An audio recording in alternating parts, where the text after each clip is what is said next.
syafi'ina wa maulana Muhammad sallallahu alaihi wasallam wa ala alihi wa sahbihi wa man tabi'ahu bi ihsanin ila yaumiddin. Rabbi israhli sadri wa yassirli amri wahlul 'uqdatam min lisani yafqahu qawli. Amma ba'du. Wa qala ta'ala fi kitabihil karim, ya ayyuhalladzina amanu kutiba 'alaikumus syiyamu kama kutiba 'alal ladzina min qablikum la'allakum tattaqun. Wa qala Nabi sallallahu alaihi wasallam, man fariha bi dukhuli Ramadan harramallahu jasadahu 'alan niran.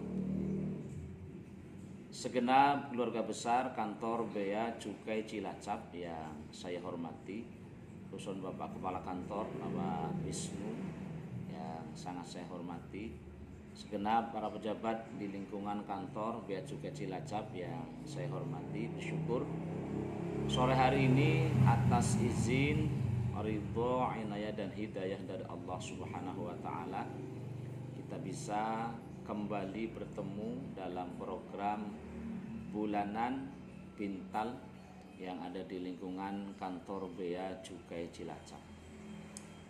Shalawat salam tercurah kepada Nabi Muhammad sallallahu alaihi wasallam, semoga kelak kita akan mendapatkan syafaatnya di yaumil qiyamah. Allahumma amin ya rabbal alamin. Segenap Bapak dan Ibu sekalian, rekan-rekan, saudara-saudara yang ada di kantor Bea Cukai Cilacap yang saya hormati, alhamdulillah tidak terasa waktu berlalu begitu cepatnya, sehingga COVID-19 setidaknya sudah 1 tahun ada di jagat dunia yang sementara ini. Dulu sebelum Ramadan sudah ada corona, dan ini sebentar lagi juga akan datang Ramadan. Mudah-mudahan dengan Ramadan tahun ini yang sedikit lebih terbuka, dengan new normal life, dengan kehidupan yang semuanya serba baru. Tarawih mungkin bisa jadi tetap menggunakan prokes, kegiatan yang lain di Ramadan ini juga tetap dengan prokes, protokol kesehatan. Mudah-mudahan tidak mengurangi kekhusyuan kita dan kita meraih menjadi hamba-hamba Allah yang muttaqin. Jamaah sekalian, segenap keluarga besar kantor Bea Cukai yang saya muliakan, Ramadan memang merupakan bulan yang sangat mulia. Rasulullah Shallallahu alaihi wasallam dalam sebuah kesempatan beliau pernah bertanya kepada sahabatnya, lima summiya Ramadan, wahai para sahabat, tahukah kalian kenapa bulan ini dikatakan dinamakan dengan bulan Ramadan? Para sahabat menjawab, Allahu wa rasuluhu a'lamu. Wahai Rasul, hanya Allah dan Rasulnya yang tahu. Lantas beliau, Rasulullah meneruskan, li'annahu yurmadul dzunub, sebab dosa-dosa seorang hamba itu dibakar, dipanaskan selama bulan suci Ramadan. Apa yang untuk memanaskannya? Tentu konteksnya bukan hanya panasnya matahari, tetapi amaliyah-amaliyah yang kita laksanakan selama bulan suci Ramadan. Maka beruntunglah kita sekalian yang sampai hari ini masih diberikan umur panjang, masih diberikan kesehatan, dan mudah-mudahan Allah jika memberikan umur panjang nanti bisa bertemu Ramadan. Sebab Rasulullah Shallallahu alaihi wasallam itu ketika hilal Rajab itu nampak, begitu Rajab itu memasuki tanggal 1, beliau Rasulullah Shallallahu Alaihi Wasallam itu berdoa kepada Allah, Allahumma barik lana fi Rajab wa Sya'bana wa ballighna Ramadan. Ya Allah, berkahilah aku di dalam bulan Rajab, bulan Sya'ban, dan sampaikanlah umurku bertemu dengan bulan suci Ramadan. Sekali selevel Rasulullah Shallallahu Alaihi Wasallam sangat begitu merindukan bulan suci Ramadan. Apalagi kita sebagai umatnya, itu tentu hal yang harus kita tekankan kepada diri kita masing-masing adalah bagaimana kita nanti bisa memaksimalkan amaliyah ibadah-ibadah di dalam bulan suci Ramadan. Kenapa seperti itu? Alasannya seperti ini. Di dalam kitab namanya kitab Tanbihul Ghafilin, Ramadan itu dikatakan sebagai bulan yang sangat istimewa dan kita perlu berbahagia sebab man adda, barang siapa yang melaksanakan amaliyah sunnah saja. Jadi melaksanakan amaliyah sunnah, ibadah sunnah di dalam bulan suci Ramadan, kaman adda fardhatan fi ma siwahu.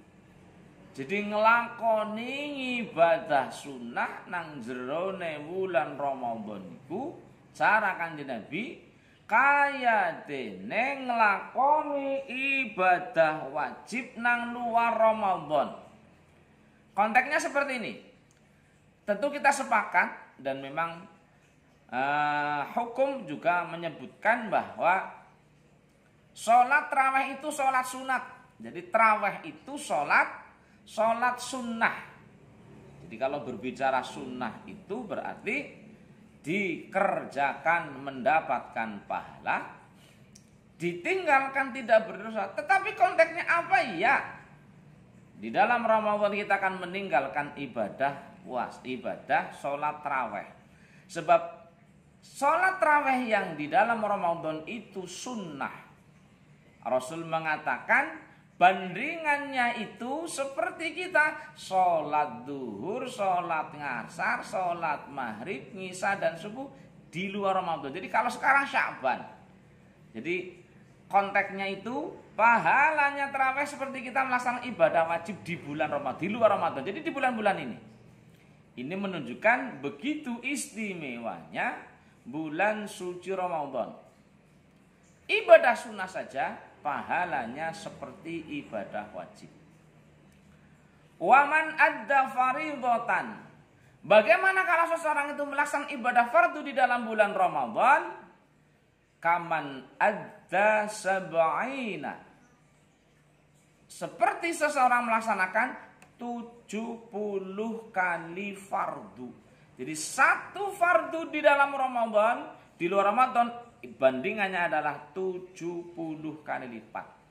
Satu kali sholat ngasar di dalam bulan Ramadan seperti kita 70 kali sholat ngasar di bulan Ramadan. Maka kenapa tadi di awal saya katakan Ramadan dikatakan Ramadan sebab dosa-dosa hamba itu dipanaskan. Ibadah-ibadah yang kita lakukan akan mampu membakar dosa-dosa kita di dalam luar bulan suci Ramadan. Maka berbahagialah kita yang masih Allah berikan umur panjang. Berbahagialah kita yang masih sampai hari ini masih diberikan kesehatan dan berbangga, ceria, bahagia menyambut datangnya bulan suci Ramadan. Kenapa? Ternyata kayak gini. Kanjeng Nabi uli dawuh niku man fariha bidukhuli Ramadan harramallahu jasadahu 'alan niran. Di dalam kitab namanya kitab Durratun Nasihin, Kanjeng Nabi dawuh, man fariha bidukhuli Ramadan. Barang siapa yang berbahagia, barang siapa yang gembira, sapa wonge sing seneng. Senang kali napa? Senang karo tekane Ramadan. Alhamdulillah arep puasa, alhamdulillah arep puasa. Niku dawuh Kanjeng Nabi, orang tersebut akan diharamkan jasadnya masuk api neraka. Tentu konteksnya kita nggak boleh salah paham sehingga menimbulkan paham salah. Apa yang saya katakan sebagai salah paham dan paham salah itu ngaten. Lah, berarti senang-senang bae. Ora puasa ora apa-apa, wong seneng tok kowe. Ini tentu berbeda konteksnya. Jadi memang konteksnya tentu ketika kita mau memaksimalkan. Jadi senangnya senang, diparingi kesempatan, diparingi umur panjang, ketemu dengan Ramadan. Jamaah keluarga besar kantor Bea Cukai Cilacap yang dimuliakan oleh Allah Subhanahu wa taala. Kenapa umat Muhammad sallallahu alaihi wasallam? Kenapa kita manusia itu diwajibkan, disyariatkan untuk berpuasa? Bahkan Al-Baqarah ayat 83 itu, ya ayyuhalladzina amanu kutiba alaikumus siyamu kama kutiba alal ladzina min qablikum la'allakum tattaqun. Wahai orang-orang yang beriman, diwajibkan atas kamu berpuasa sebagaimana diwajibkan atas orang-orang sebelummu. Jadi yang diwajibkan berpuasa, yang diperintahkan berpuasa itu bukan hanya kita umat Muhammad, umat Nabi Muhammad sallallahu alaihi wasallam, tetapi umat-umat zaman dulu itu juga berpuasa. Maka kita mengenal Nabi Muhammad, Nabi kita itu melaksanakan puasa sunnah. 1 hari puasa, 1 hari tidak, itu namanya puasa Daud. Jadi ada puasa namanya puasa Daud. Jadi berarti puasanya Nabi Daud 1 hari puasa, 1 hari tidak. Nabi-nabi zaman dulu berpuasa, umat zaman dulu juga berpuasa. Syariatnya ada syariat puasa. Bahkan yang berpuasa itu bukan hanya siapa? Bukan hanya manusia. Bukan hanya manusia.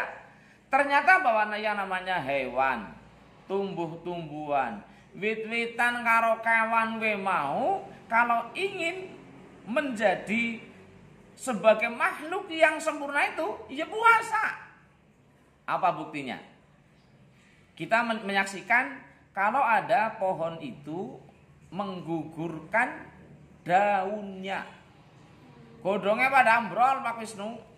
Ngambrolaken godong itu ternyata dalam rangka apa? Dalam rangka untuk mengumpulkan energi agar nanti ketika energinya sudah kuat, daunnya diambrolkan, maka nanti ketika tumbuh lagi itu akan dibarengi dengan bunga.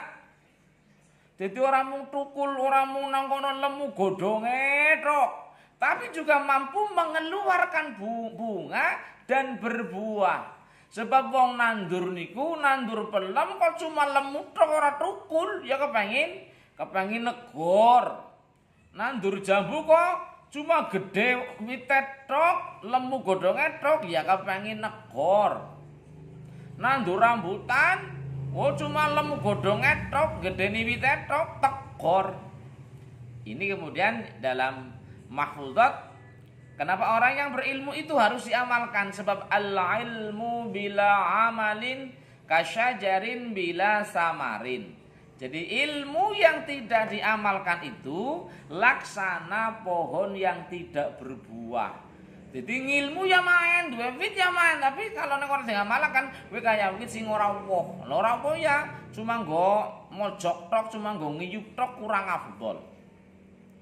Jadi tumbuhan itu menggugurkan, menggugurkan daun-daunnya sampai kemudian rontok tidak ada daunnya, itu adalah dalam rangka mengumpulkan energi berpuasa agar dia meningkat derajatnya, bukan hanya memberikan keteduhan kepada yang menanam, bukan hanya menurunkan daun-daunnya harus disapu setiap sore, tapi juga mampu mengeluarkan buah. Senang, alhamdulillah pelengku woh, alhamdulillah rambutanku woh, alhamdulillah ya Pak Wisnu wong bumi ayu ana durenku woh. Jadi ini. Kemudian hewan itu juga berpuasa. Bapak Ibu, ketika kita melihat kupu-kupu, jadi berkupu. Jadi kupu itu sebelum menjadi kupu dari apa? Dari ulat, ular. Jadi ulat itu ketika ingin berharga, menjadi terhormat, menjadi tinggi di hadapan sesama ulat yang lain, maka dia akan bermetamorfosis. Puasa gantung terus dadi entung puasa pirang dina nang kono orang mangan, menggantungkan dirinya sampai diselimuti dengan sarang, itu menjadi sarang ya. Engko terus nang kono lain metu meletrek dadi kupu. Apakah kupu itu bisa sampai 1 tahun? Ora, kupu setahun. Jadi untuk menjadi mulia itu kupu itu mengorbankan dirinya, tapi mampu melihat ya dengan sayapnya ya yang lebar itu, mampu melihat keindahan alam. Orang mau dadi ular mangan turu mangan tamatu dari wong kok ya bener tamatu tangi mantu kaya kupu ya, kaya entung wae. Gegeden mati. Segenap keluarga besar kantor Bea Cukai. Nah, Pak Wisnu kelihatannya serius sekali. Nah, kemudian Bapak Ibu yang punya ayam, sing duwe pitik. Ayam itu ya, ketika dia bertelur itu dia kaget. Begitu nang kono ya, kepengine ayam gue metune kaya dheweke, kelingane begitu metu malah blondo. Ulune ayam petok kayak gue kesu, kecewa, kok dene malah bunder. Maka kemudian ternyata yang mendapatkan wahyu itu bukan hanya manusia. Nah, tapi kemudian hewan juga, mereka pengen gue ndoge gue, sing metu kang aring silitmu gue bisa dadi kaya kowe puasa. Maka kita mengenal bahwa ayam itu juga angerem. Ayam itu juga angerem. Jadi angerem, ora dingerem iku nek ana angerem, mangan ora ana wayahe. Ayam nang kono angerem mangan bae goblok. Ndoge pada jomblo, pada dadi ndok wuk. Ya, dadi ndok wuk ora pada netes. Jadi manusia itu, jadi dalam ayat puasa la'allakum tattaqun, hai orang-orang yang beriman berpuasalah engkau. Sebagaimana umat-umat dalam zaman dulu juga aku perintahkan berpuasa. Agar apa? La'allakum tattaqun, agar kamu menjadi orang yang bertakwa. Takwa niku mbewo suwargalik. Ya, maka melihat ya kalau puasa kencot duwe panganan, duwe duit nggo tuku, tapi wong puasa. La'allakum tattaqun, agar kita meningkat derajatnya, meningkat kelasnya menjadi hamba Allah yang muttaqin. Segenap keluarga besar kantor Bea Cukai Cilacap yang dimuliakan oleh Allah Subhanahu wa taala. Jadi, mari kita sambut Ramadan. Jadi tumbuh-tumbuhan akan bermanfaat. Ketika tumbuh-tumbuhan itu kemudian mampu mengeluarkan ya buah yang lebat. Bukan hanya sekedar lebat, tapi juga buah yang rasanya manis. Bukan hanya sekedar manis, tapi juga wujud fisiknya yang cantik, kayak bengkoang perembun. Jadi putih-putih. Ora nang kono wis nang kono jambu menya-menyo semutro ya, ora demagang. Kita tingkatkan kualitas keimanan kita tingkatkan ketakwaan kita, puasa, kita menjadi orang yang bertakwa. Kemudian kenapa kita berpuasa? Ternyata seperti ini. Di dalam kitab namanya kitab Ihya Ulumuddin disebutkan innasyaitana la yajri min ibni adama majrad dammi.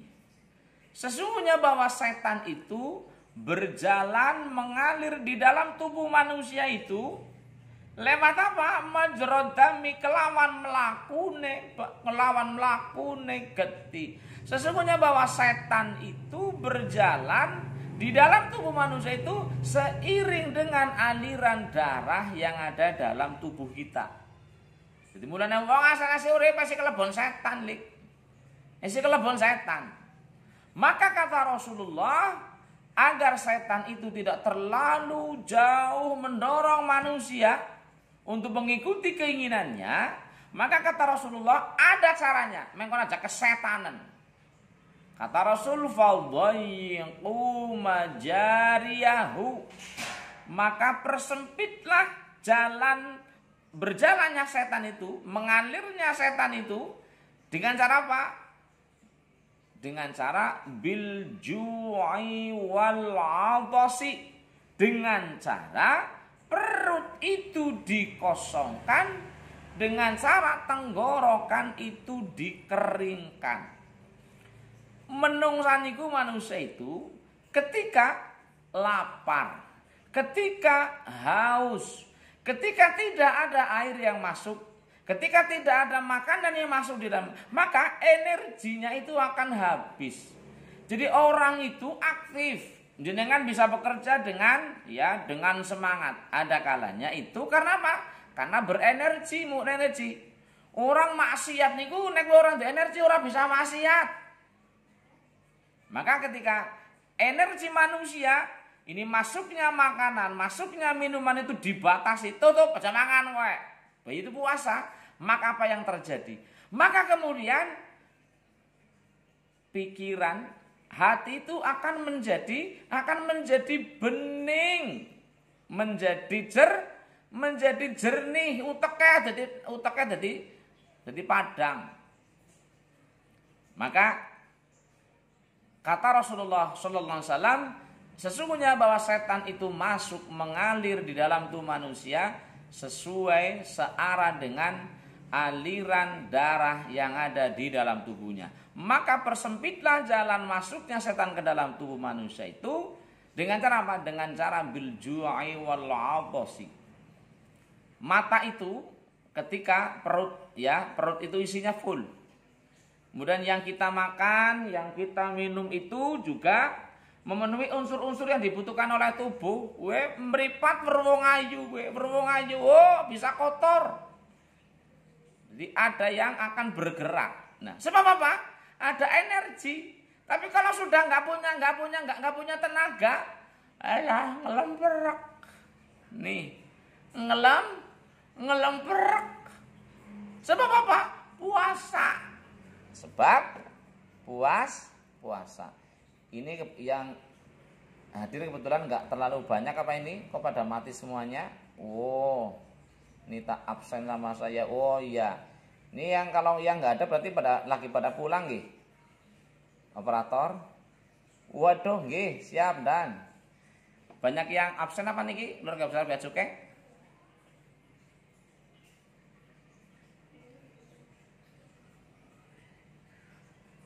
Oh kayak gitu, oke. Iya siap. Oke, kembali ke nggak apa-apa. Ini sekedar apa tadi kepo, anak tadi tak scroll menganak gue. Akeh sing kosong. Iya, akeh sing kosong. Oke, kembali. Maka mari kita manfaatkan momen bulan Ramadan yang nyun sewu. Ini ketika virus corona ini tidak segera berakhir, tidak segera berakhir, loh bahaya gini. Kita nggak pernah ada yang tahu loh. Arep tekan puasa mengemben maning apa ora. Lagi yang tekan puasa ngesuk maning baru ngerti.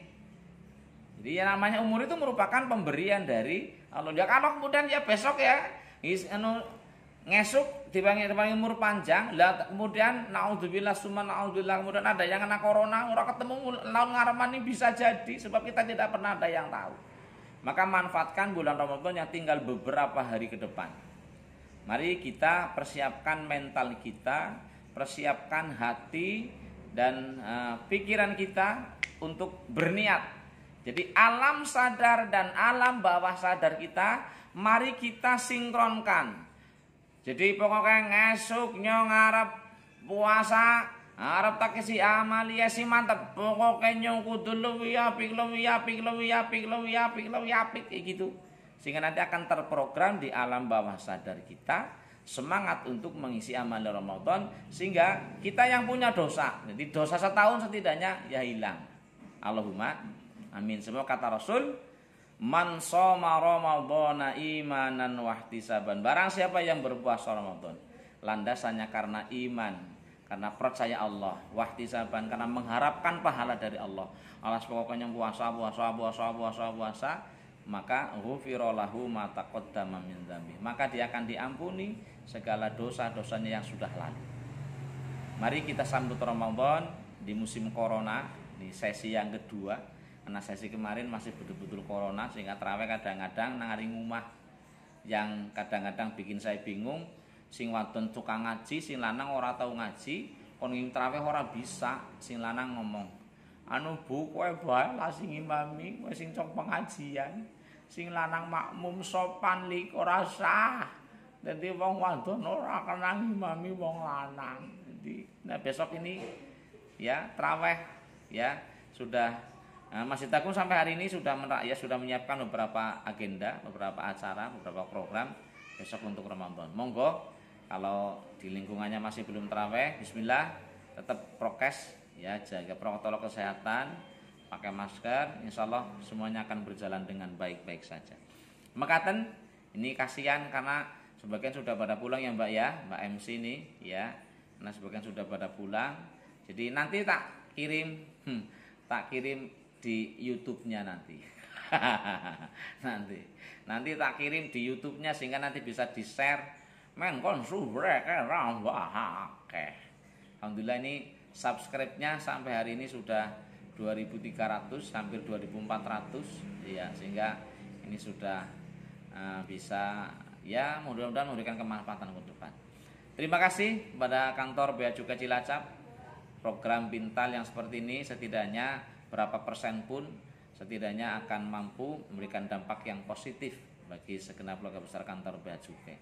Saya mohon maaf sekali karena saya kalau ngomong yaitu salni salab asal moni asal mengabdi asal moni.